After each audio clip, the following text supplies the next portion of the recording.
What is up, guys? Welcome back to the channel. Today is an exciting day, a day I've been waiting so long for, and it's a day I finally get to start working on the rebuild of my KTM 500 DXC.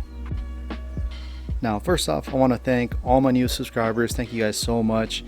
I just restarted my YouTube channel. It's been dormant for so long, but thank you guys so much. It really means a lot to me.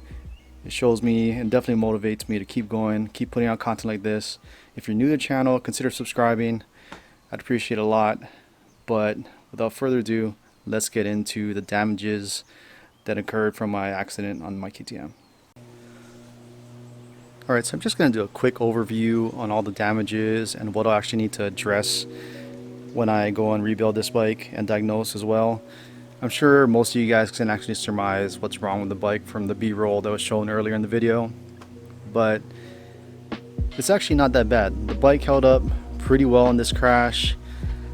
I don't think it's too bad at all. The front end's a little tweaked, but that should be an easy fix. Just loosen the triples a little bit and straighten the wheel out.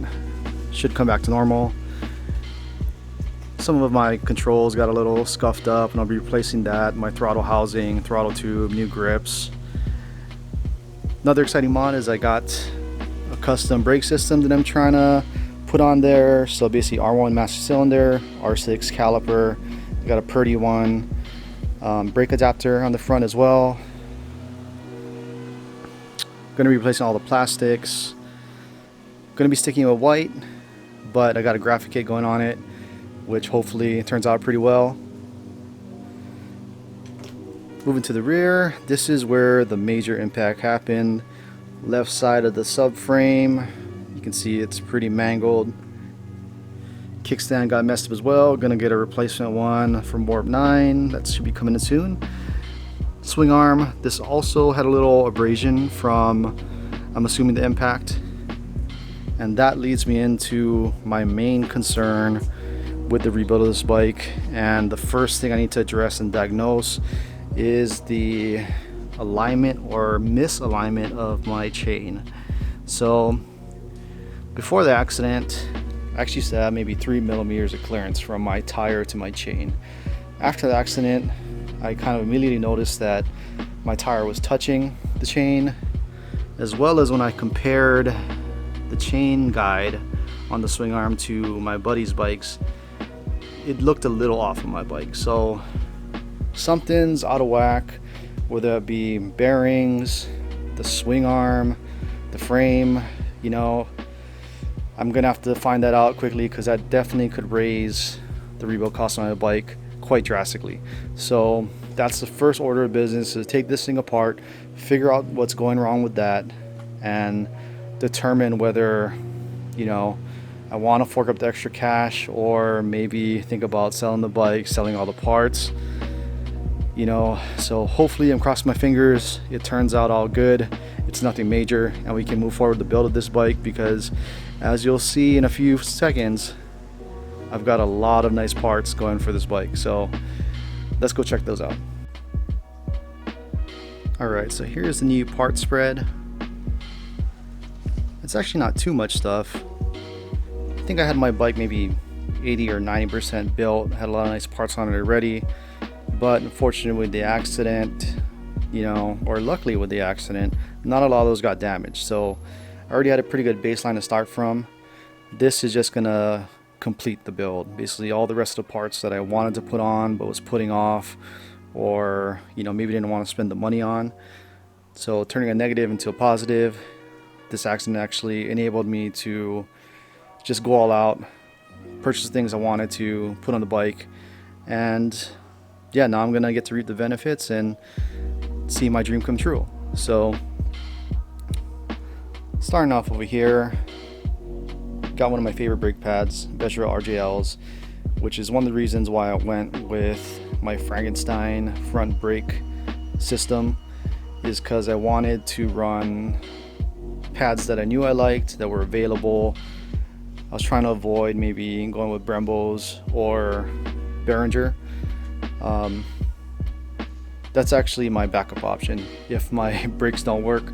But yeah, Definitely my dream setup's a full Brembo setup, but we're gonna see how this Frankenstein thing plays out, which is a 2015 R1 master cylinder mounted to, or going to, an R6 radial caliper mounted to a Purdy 1 radial bracket.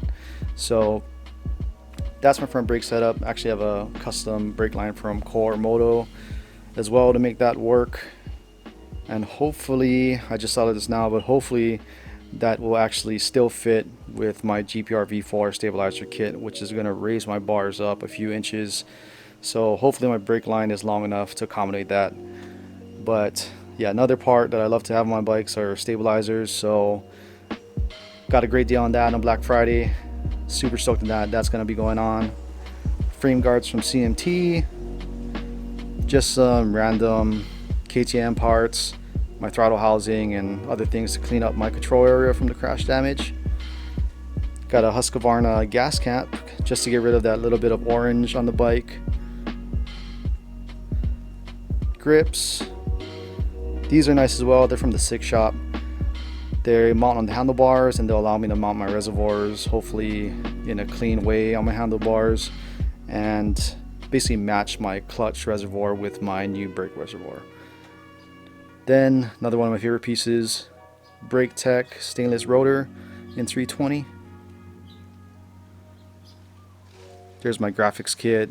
Got a new seat cover, Product Sport plastic kit.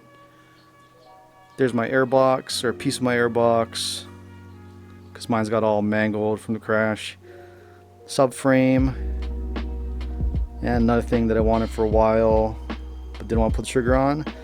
Some radiator guards from App Research. And sprockets going up to a 50 tooth in the rear. Try that out.